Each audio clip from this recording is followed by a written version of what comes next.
최초로 국회의원이 된 분이 있습니다. 또한 가수 가운데서, 우리나라 가수 가운데서 최초로 자가용을 소유한 가수가 있습니다. 누군지 아십니까? 최희준이라고 하는 가수입니다. 최희준이라고 하는 가수가 불렀던 노래 가운데 하숙생이라고 하는 그런 노래가 있습니다.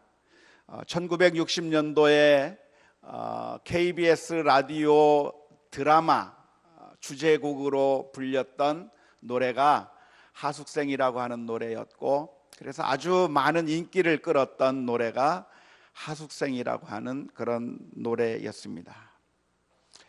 인생은 나그네 길 어디서 왔다가 어디로 가는가.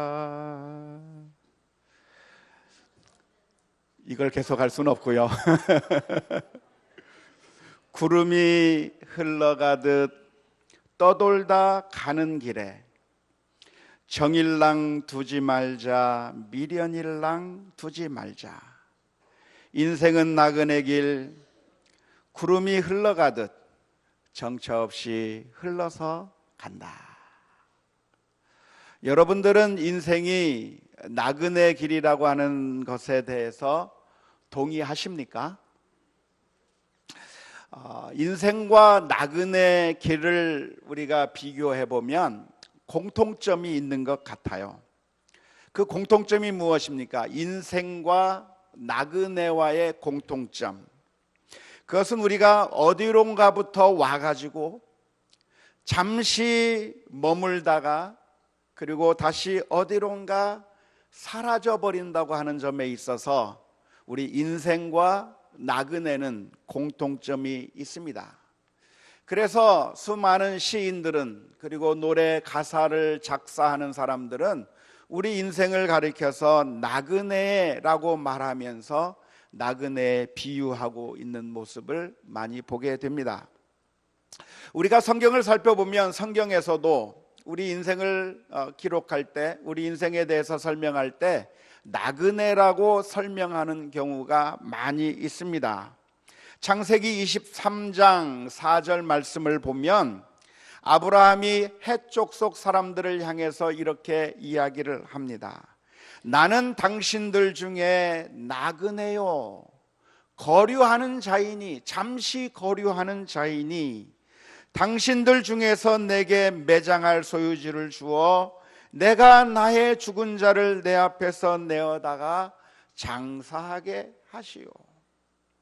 아브라함은 가나안 땅에 살면서 자신이 이곳에 사는 시민이 아니라 잠시 거처하고 있는 나그네에 불과한 것이라고 사람들에게 이야기를 했습니다. 뿐만 아니라 야곱도 바로 왕 앞에 나아가서 자신의 인생을 되돌아보면서 하는 말이 나의 삶은 나그네의 삶이라고 이야기를 했습니다. 창세기 47장 9절 말씀을 보니까 이렇게 기록합니다. 야곱이 바로에게 아뢰되 내 나그네의 길의 세월이 130년이니이다. 내 나이가 얼마 못 되니 우리 조상의 나그네 길의 연조에 미치지 못하나 험악한 세월을 보내었나이다. 야곱이 바로 앞에 서서 자신의 인생을 되돌아보면서 자신의 인생의 길은 나그네 길이라고 고백했던 것입니다. 뿐만 아니라 다윗도 시를 지으면서 우리의 인생의 삶이라고 하는 것은 나그네의 삶이라고 이야기를 했습니다. 시편 39편 12절 말씀에 보면 다윗은 하나님께 기도하면서 이렇게 기도했습니다. 여호와여, 나의 기도를 들으시며 나의 부르짖음에 귀를 기울이소서. 내가 눈물 흘릴 때 잠잠하지 마옵소서. 나는 주와 함께 있는 나그네이며 나의 모든 조상들처럼 떠도나이다. 다윗이 자신의 인생을 돌아보면서 하는 말이 나는 하나님과 함께하는 나그네요. 우리 조상들이 그랬던 것처럼 떠도는 인생이라고 자신의 인생을 정리하면서 노래하였던 것입니다. 신약에서 바울 사도도 역시 마찬가지입니다. 바울 사도는 빌립보 교인들에게 편지를 쓰면서 이렇게 이야기를 했습니다. 빌립보서 3장 20절의 말씀에 그러나 우리의 시민권은 하늘에 있는지라 거기로부터 구원하는 자 곧 주 예수 그리스도를 기다린다고 말하고 있습니다. 바울 사도는 어떤 사람이었습니까? 유대인이면서 당시 로마의 시민권이라고 하는 특권을 가지고 있었던 사람입니다. 그래서 그 로마 시민권을 가지고 있었다고 하는 사실 때문에 바울 사도는 선교 사역을 하면서 얼마나 많은 이익과 도움이 되었는지 모릅니다.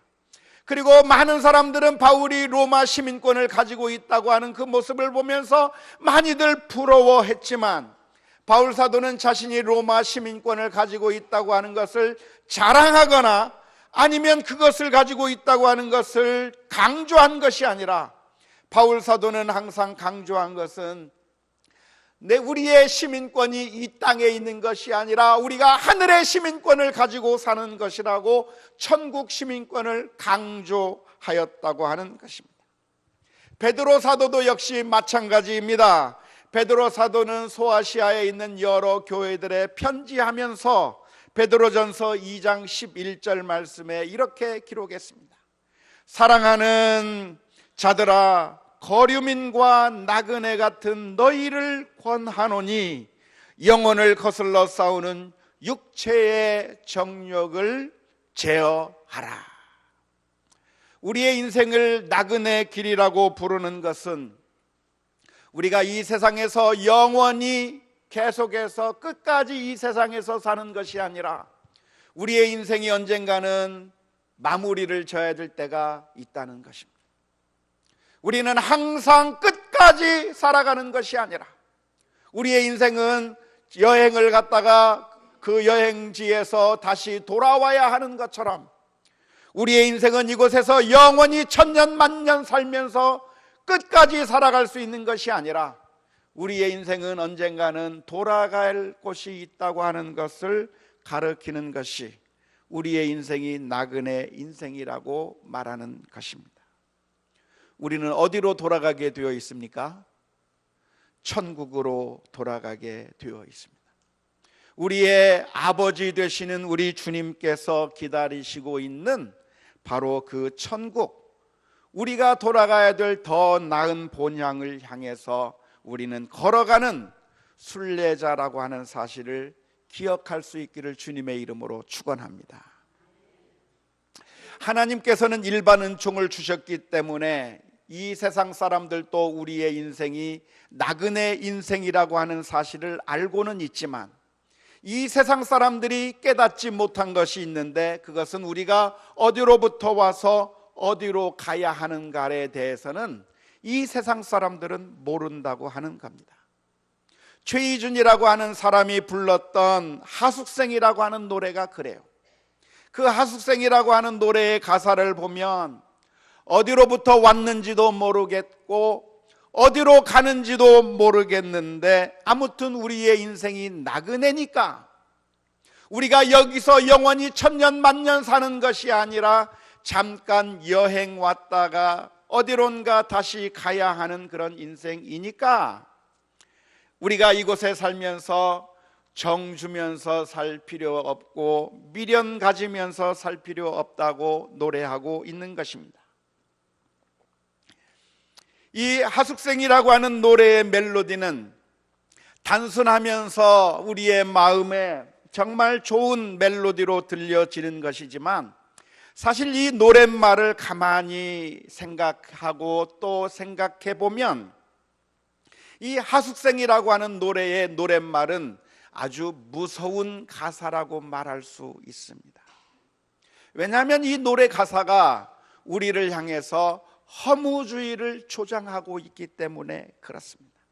물론 이 가사를 작사한 김석야라고 하시는 분이 그런 무서운 메시지를 의도했을 것이라고는 생각지 않지만, 아마도 그 가사를 쓸 때 그 마음은 우리가 잠깐 살고 가는 이 인생을 살면서 왜 그렇게 싸우고 있고, 왜 그렇게 집착하고 있고, 왜 여기에 우리의 모든 것을 올인하면서 그렇게 다투며 싸우면서 살고 있느냐, 왜 고통을 그렇게 당하면서 살고 있을 것이 아니라, 괴로움을 당하면서 살 것이 아니라 우리의 집착을 내려놓고 좀 마음 편하게 살다가 즐기다가 가라고 하는 의미에서 이 가사를 썼을 것이라고 생각을 하지만, 의도했던 의도하지 않았던 이 가사가 주는 그 메시지는 아주 무서운 메시지가 아닐 수가 없습니다. 왜냐하면 우리가 이 세상에서 살아가는 것이 나그네 인생이니까 정주지 말라는 겁니다. 미련을 가지지 말라는 겁니다. 그냥 다 포기해도 괜찮다고 하는 그 극단적인 생각을 조장할 수 있는 가능성이 있는 메시지라고 말할 수 있을 겁니다.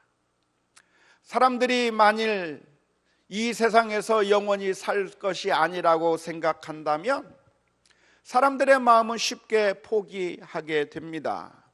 어차피 사라져 버릴 것이라고 한다면 왜 내가 이렇게 고생할 필요가 무엇이 있을까?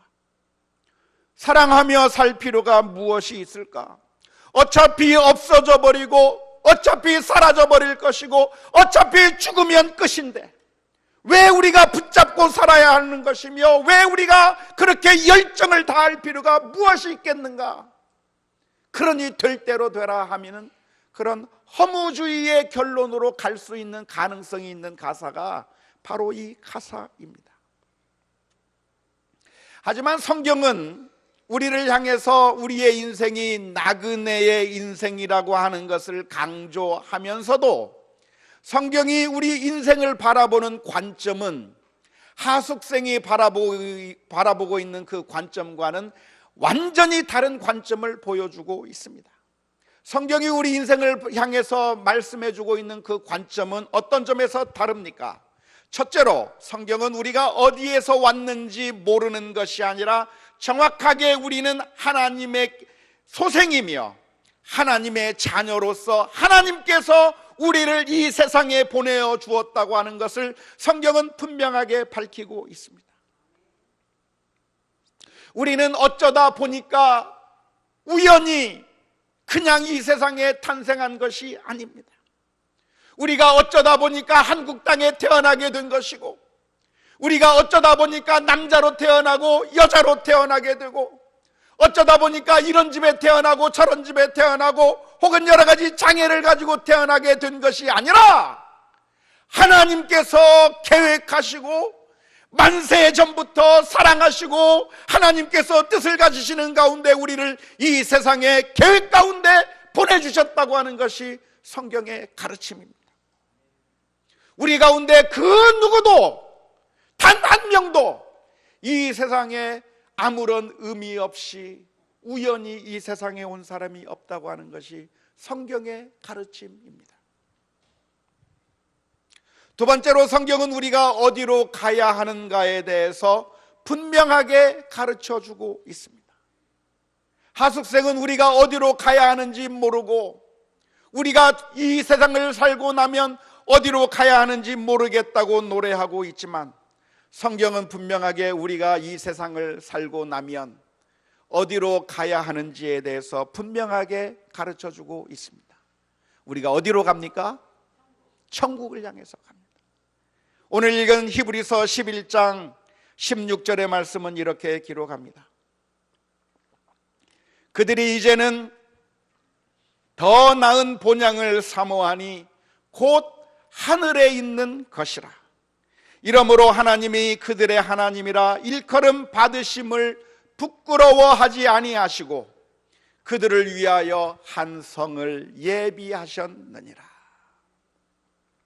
우리 인생은 이 세상에서 의미 없이 살다가 의미 없이 사라져가는 그런 무의미한 존재가 아니라, 하나님께서 우리를 사랑하사 이 세상에 의미를 가지고 이 세상에 보내주셨고, 그리고 우리의 인생이 이곳에서 마치고 나면 하나님께서 우리를 기다리고 계신 저 천국으로 가는 것이라고 하는 사실을 분명하게 기억할 수 있기를 주님의 이름으로 축원합니다. 따라서 우리 성도들에게 있어서 죽음이라고 하는 것은 그렇게 슬픈 것만은 아닙니다. 물론 이별을 하는 것, 이제는 더 이상 만나지 못하고 이 세상에서 볼 수 없다고 하는 것, 그리고 내가 받은 그간의 사랑에 대해서 다시는 갚지 못한다는 것 생각하면 슬프죠. 마음이 아프죠. 하지만 우리 성도들에게 있어서 죽음은 그것으로 끝장을 의미하는 것이 아니라 영원한 생명, 저 천국으로 향하는 관문이라고 하는 사실을 믿을 수 있기를 주님의 이름으로 축원합니다. 더 나아가서 세 번째로, 그리고 훨씬 더 중요한 것이 있다고 한다면, 이 세상에서 우리가 나그네의 삶을 사는 것은 아무 의미가 없기 때문에 정도 주어서는 안 되고 미련도 가져서는 안 되는 것이 아니라, 우리가 이 세상에 사는 것은 사명을 가지고 이 세상에 왔다고 하는 사실을 성경은 분명하게 기록하고 있습니다. 하나님께서는 왜 우리를 이 세상에 보내주셨습니까? 하나님께서 그냥 우연히 우리를 이 세상에 보내주신 것이 아니라, 그래서 우리의 최대의 목적은 빨리 죽어서 천국 가는 게 목적이 아니에요. 어떤 분은 말하기를 이 세상에 대한 미련도 없습니다. 이 세상에 소망을 가지지 않습니다. 저는 날마다 천국만 바라보며 어서 빨리 죽어서 빨리 천국 가기를 원합니다. 그렇게 말하는 분이 있는데 그것은 제대로 된 신앙이 아닙니다. 하나님께서 우리를 이 세상에 보내주신 목적이 있는 거예요. 그래서 우리가 이 세상에 살 때 그냥 대충 살면서 가는 것이 아니라 정도 주지 말아야 되고 사랑도 베풀지 않고 그냥 미련 없이 사는 것이, 그것이 우리의 목적이 아니라 목숨이 끊어지는 그날까지 열정적으로 사랑하며 살아야 되는 거예요. 하나님께서 우리를 보내주신 그 사명을 가지고 사는 것이 우리가 살아야 될 목적이라고 하는 사실을 기억할 수 있기를 주님의 이름으로 축원합니다. 죽으면 다 놓고 가는 것이니까 정 주지 말라고요? 아니에요. 속지 마세요. 우리에게는 사명이 있습니다. 어머니에게는 어머니로서의 사명이 있고, 아버지는 아버지로서의 사명이 있는 것이고, 공무원은 공무원으로서의 사명이 있는 것이고, 하나님께서 나에게 보내주신 바로 그 자리가 하나님께서 나에게 주신 사명이라고 하는 사실을 기억해야 합니다. 성경은 우리의 신분을 가리키면서 왕같은 제사장이라고 말씀해 주셨습니다. 베드로전서 2장 9절 말씀에, 그러나 너희는 택하신 족속이요 왕같은 제사장들이요 거룩한 나라요 그의 소유가 된 백성이니 이는 너희를 어두운 데서 불러내어 그의 기이한 빛에 들어가게 하신 이의 아름다운 덕을 선포하게 하려 하심이라. 하나님께서 우리를 어떻게 보내주셨다고요? 왕같은 제사장으로 이 세상에 보내주셨습니다. 왕이 무엇입니까? 왕의 사명은 무엇입니까? 왕의 사명은 이 세상 사람들로 하여금 잘 살 수 있게 만들어주는 것이 왕의 사명입니다. 먹는 문제 해결해주고, 생활의 문제 해결해주고, 범죄를 바로잡고, 잘못된 거 바로잡고. 그래서 왕같은 제사장의 사명이 우리들에게 있다고 하는 것은, 그 왕이 모든 사람들로 하여금 인간의 존엄성을 가지고 살아가게 만들어주는 역할이 왕의 역할인 것처럼, 우리도 내가 들어가는 곳에서 문제들이 해결이 되고, 내가 가는 그곳에서 메말랐던 곳이 정이 회복되고 사랑이 회복되고, 정말 답답했던 그곳에 내가 들어감으로 말미암아 웃음꽃이 피어나고, 정말 삭막한 그곳에 우리가 들어감으로 말미암아 하나님의 사랑을 느낄 수 있는 그런 사명들을 감당하면서 살아가야 될 책임이 우리에게 있다고 하는 사실을 기억해야 합니다. 하나님께서는 천지를 창조하실 때 이 세상을 창조하시고 마지막 날에 사람들을 창조하셨습니다. 그리고 창조하시면서 사람들에게 사명을 허락해 주셨습니다.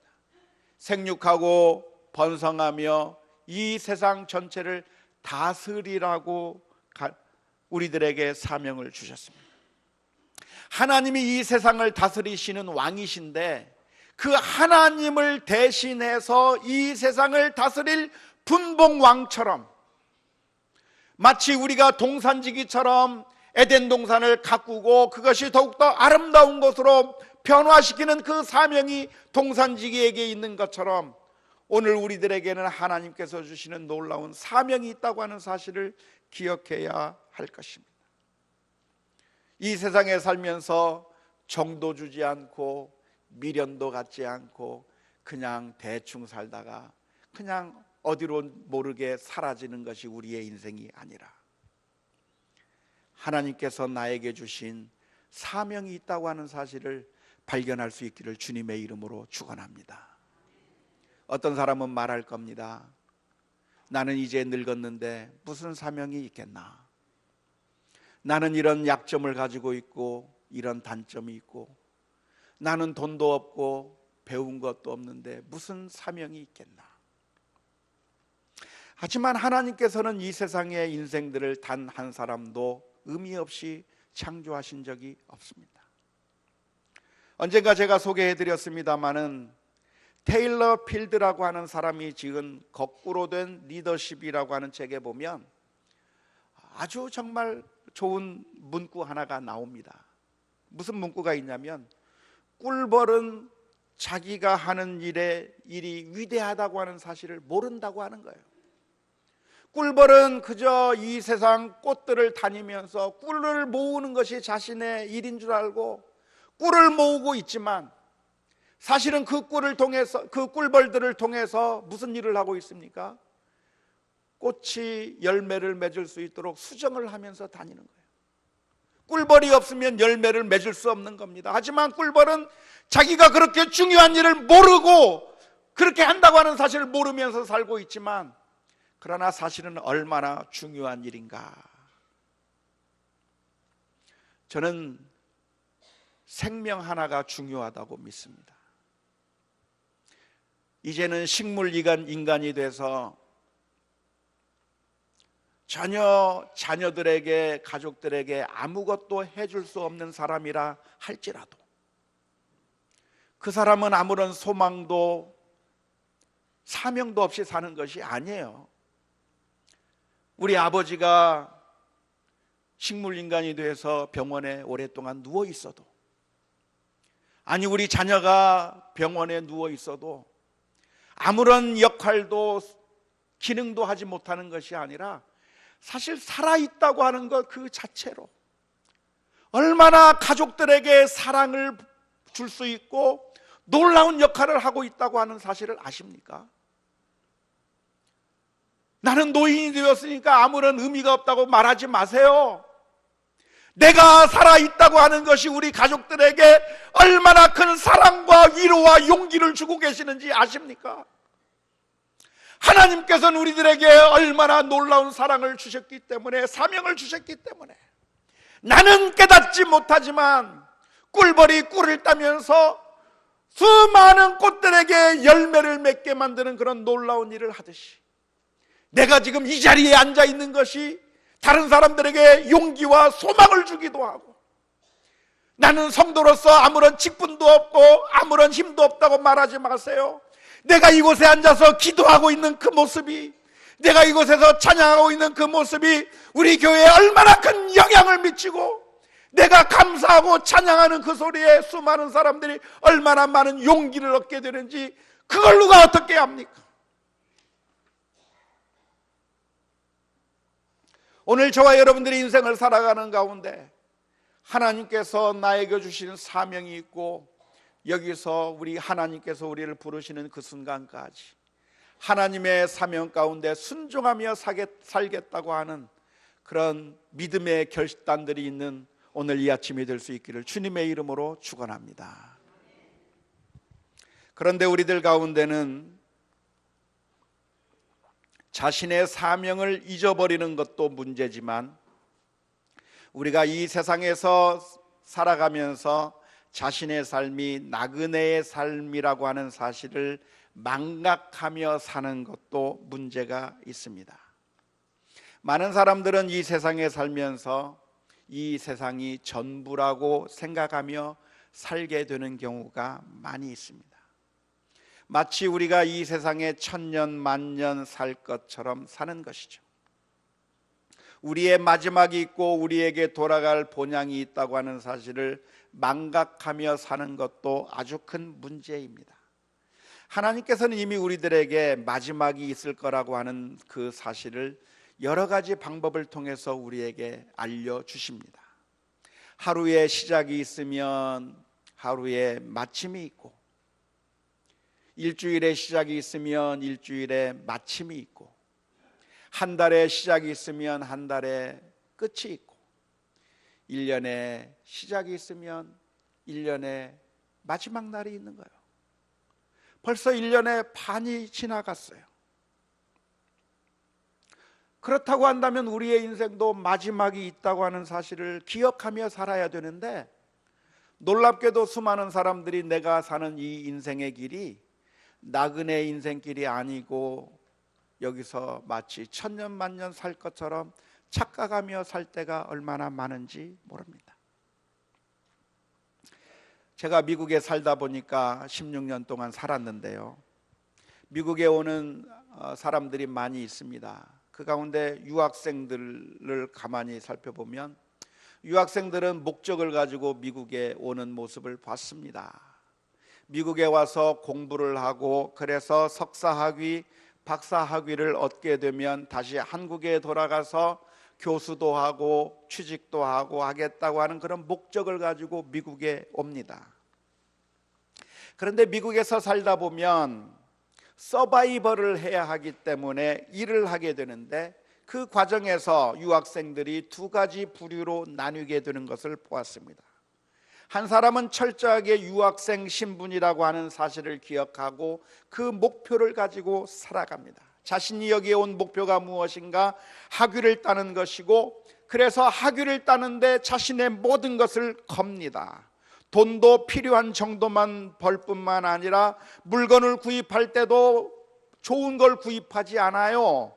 자동차를 사도 중고차를 사서 그저 굴러갈 수 있는 정도만 사고, 가구를 사도 좋은 가구를 사는 것이 아니라 그저 몇 년 있을 동안에만 견딜 수 있는 그런 가구를 살 뿐만 아니라, 집도 좋은 집을 사는 것이 아니라 잠시 있다 갈 수 있는 그런 월세 계약을 해서 사는 것입니다.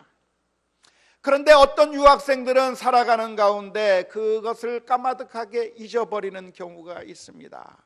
서바이벌을 하다 보면서 일을 하다가 보면 이제는 미국에서 사는 재미가 있어요. 재미가 있어서 공부하는 것보다 돈을 버는 것이 더 열정을 쏟게 되고, 그러다가 보면 돈도 생기게 되니까 좋은 차도 사고 좋은 집도 사게 되고, 공부하는 것은 이제 포기해버리고 이제 한국으로 돌아가는 것은 완전히 포기해버리고 완전히 미국에 정착하는 사람도 있습니다. 이 두 부류의 사람 가운데서 어느 부류의 사람이 좋은 선택을 했다고 말할 수는 없어요. 다 자유로운 자기 선택이고 고민의 결과로 그런 선택을 했을 것이고, 그렇게 선택해야만 하는 불가피한 상황들이 있었을 것이라고 생각을 합니다. 하지만 오늘 우리의 모습이 바로 그런 모습 아닙니까? 하나님께서 우리에게 이 세상에 보내주신 것은 사명을 주어서 이 세상에 보내어 주셨고, 우리는 하늘나라 시민권을 가지고 하나님의 백성으로 이 세상에서 사명을 수행하면서 살고 있는데, 어느 순간에 우리는 하나님의 나라에 돌아갈 것을 까마득하게 잊어버린 채 이 세상에서의 잘 살아가는 것만이 우리의 목표가 되어버렸고, 돈 버는 것만이 우리의 목표가 되어버렸고, 이 세상에서 권력을 쥐는 것이 우리의 목표가 되었고, 신앙생활도 하나님 앞에 바로 서는 것이 우리 신앙생활의 목표가 아니라, 우리가 이 신앙생활하면서 이곳에서 나의 나됨을 자랑하고 드러내는 것이 나의 목표가 되어버린 것이 우리의 모습이 아닙니까? 2012년에 나온 영화 가운데 간첩이라고 하는 영화가 있습니다. 유해진이라고 하는 배우가 등장하는 코미디 영화인데요, 설정이 어떻게 되어 있냐면, 북한에서 남한에게 간첩들을 파송했는데, 그 간첩들이 우리나라에 많이 들어와서 사는데, 북한에서 지령이 없습니다. 몇 년을 살게 되냐면 그 간첩들이 10년을 살고 15년을 살고 20년을 살고 계속 사는데, 북한에서 지령은 없어져 버리고 그 사람들의 유일한 목표가 무엇이냐면, 이 세상, 이 남한에서 어떻게 잘 먹고 잘 사는가가 목적이 돼버린 거예요. 그 남한에 내려온 그 간첩들의 걱정거리가 무엇이냐면, 북한의 지령이 무엇인가를 생각하는 것이 아니라, 당장 물가 상승하면 그 물가 때문에 걱정하고, 내가 투자한 부동산 값이 떨어지면 그것 때문에 걱정하고, 전세금이 인상 안 되면 그것 때문에 걱정하며, 그야말로 남한에서 사는 그 모든 것들이 걱정이 되는 그런 생활형 간첩이라고 하는 그런 재미있는 영화가 있습니다. 오늘 우리들의 모습이, 하나님께서 우리에게 주시는 사명은 다 잊어버린 채, 망각해버린 채, 마치 이 세상에서 사는 것이 우리의 유일한 목표가 되어버린 것은 아닌가 하는 것입니다. 오늘 히브리서 11장의 말씀에서 믿음의 선조들은 어떻게 살았는가에 대해서 기록하고 있습니다. 믿음의 선조들은 다 믿음을 따라 살고 믿음을 따라 죽었으며, 이 세상에 소망을 둔 것이 아니라 저 세상 하늘나라에 소망을 두고 살았다고 기록하고 있습니다. 이 세상에서 약속을 받아서 이 세상에서 약속이 이루어지는 것을 보지 못했어도 저 천국을 바라보며 소망하며 살았다고 기록하고 있습니다. 오정방 시인이 지은 나그네는 새 집을 짓지 않는다라고 하는 시를 보면, 오정방 시인은 이렇게 노래를 합니다. 나그네는 새 집을 짓지 않는다. 지금 있는 곳은 잠시 머물고 있는 곳일 뿐, 때가 되면 떠나야 하기 때문이다. 나그네는 욕심을 갖지 않는다. 지금 가진 것은 잠깐 지니고 있는 것일 뿐, 때가 오면 다 두고 가기 때문이다. 아주 간단한 시인데, 오늘 우리 성도님들이 기억해야 될 아주 귀중한 메시지가 들어있다고 믿습니다.